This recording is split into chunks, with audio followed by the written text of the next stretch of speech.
নির্বাচন কমিশনের অধীনেই জাতীয় পরিচয়পত্র নিবন্ধন অনুবিভাগ বা এনআইডি থাকা উচিত বলে জানিয়েছেন সিনিয়র সচিব আক্তার আহমেদ। বৃহস্পতিবার ১৩ মার্চ দুপুর ১:৩০টার দিকে রাজধানীর আগারগাঁওয়ের নির্বাচন ভবনে সাংবাদিকদের প্রশ্নের জবাবে এসব কথা বলেন ইসি সচিব আক্তার আহমেদ। তার বক্তব্যে বলেন, এনআইডির কার্যক্রমটি ২০০৭ সাল থেকে নির্বাচন কমিশন শুরু করে। বর্তমানে কারিগরি দক্ষতা ও সেবা চলমান রয়েছে, তবে সেবার সম্প্রসারণের প্রতিষ্ঠিত পদ্ধতিটিকে আবার নতুন করে গড়ে তোলার চেয়ে সম্প্রসারণ করাই যৌক্তিক বলে মনে করেন তিনি। এর আগে বৃহস্পতিবার আগারগাঁওয়ের নির্বাচন ভবনের সামনে বেলা ১১টা থেকে স্ট্যান্ড ফর এনআইডি কর্মসূচির অংশ হিসেবে মানববন্ধন কর্মসূচি শুরু করেন ইসি কর্মকর্তারা। ইসি সচিবালয় ও সারা দেশে অফিসের বাইরে দুপুর ১টা পর্যন্ত ২ ঘণ্টা এই মানববন্ধন চলে। এ সময় এনআইডি সহ সব ধরনের সেবা বন্ধ হয়ে যায়।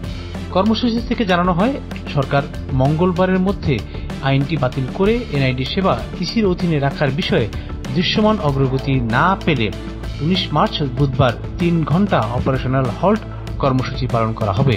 ওই দিন সকাল ৯টা থেকে বেলা ১২টা পর্যন্ত এই কর্মসূচি চলার সময় এনআইডি সেবা বন্ধ থাকবে বলেও ঘোষণা দেওয়া হয়।